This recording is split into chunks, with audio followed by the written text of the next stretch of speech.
Peter was one of the founders of the Trust, former chair as well, and a long-time conservationist. Peter, hello, how are you doing? Hello, Adrian. Fine, thank you. Now, wildlife trusts are something that I guess we take for granted these days, and I'll ask something around this of most of our interviewees tonight, but just give me a sense of how it all started for you. Well, it started for me because I'm a Black Country person, lived in the Black Country all my life, and was always interested in natural history. And we've got a Natural History Society here that Mike Bloxham is a member of, and we were invited to a conference in Birmingham about wildlife in the city. And I found, rather to my surprise, that the people from the nature conservation organisations who were at that conference were very dismissive of wildlife in towns and cities.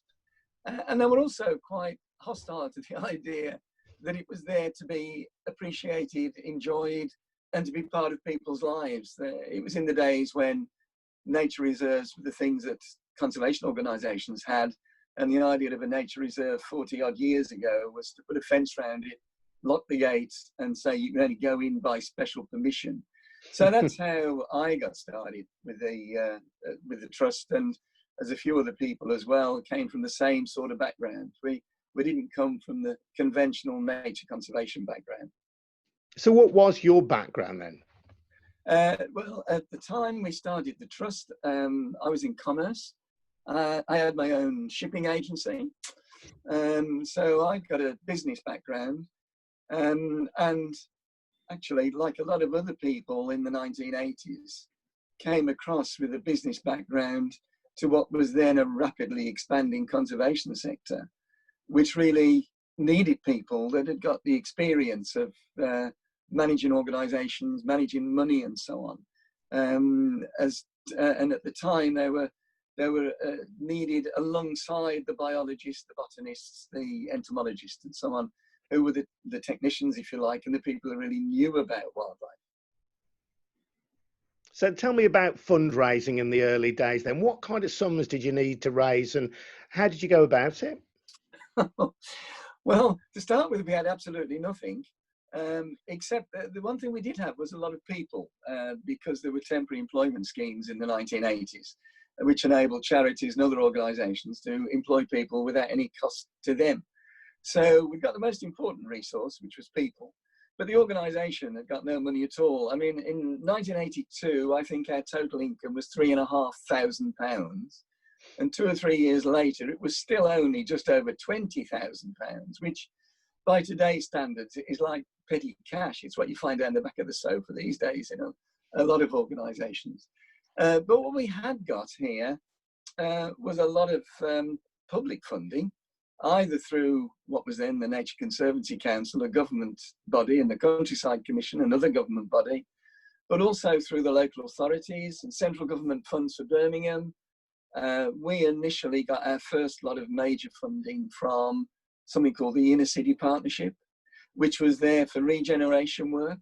And it's very easy, as you will know, to link environmental improvements, which include nature conservation, open spaces, green spaces, and so on, to link all that sort of thing with improving people's quality of life, improving neighbourhoods, and for us as well, making things better for wildlife.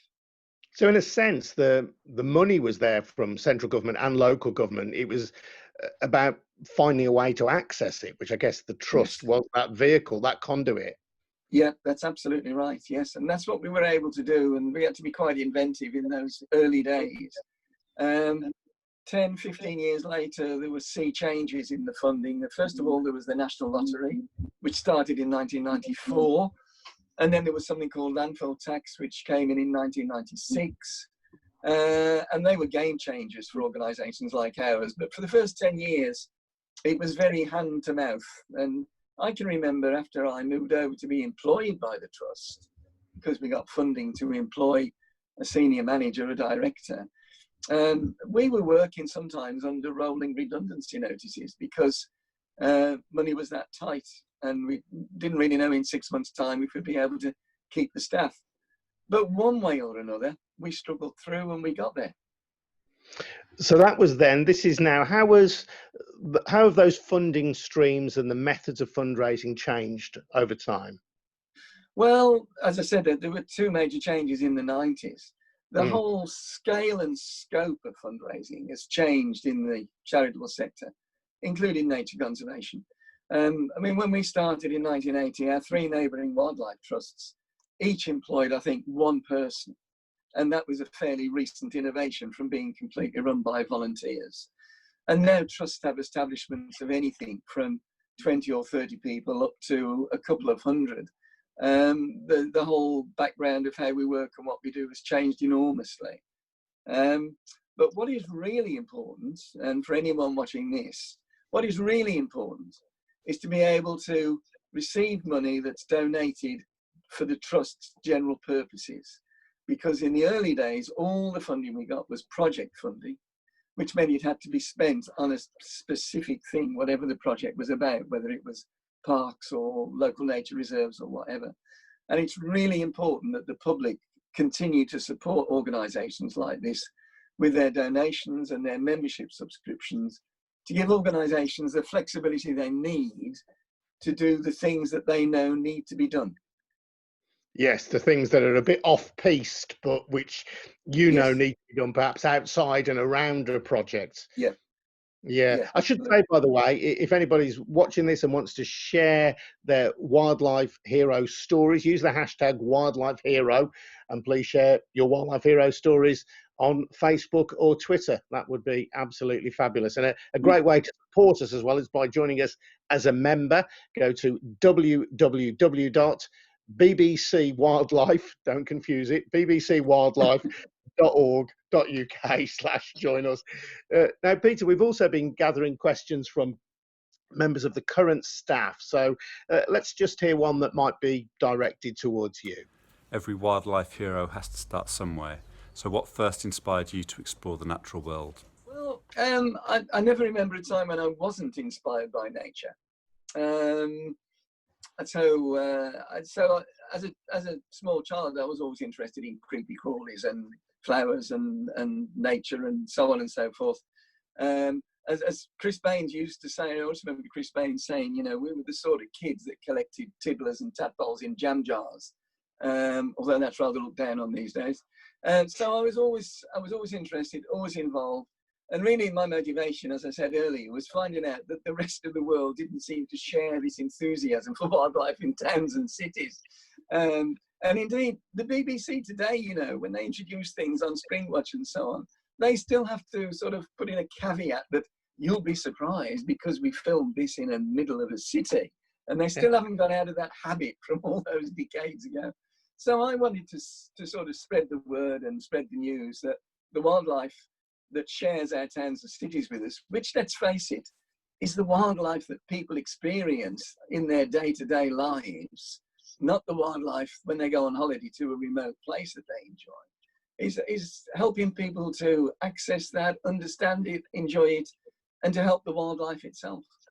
Do you think it's harder for young people to do that now than it was for you when you were a kid growing up, just because we are in a more built-up environment?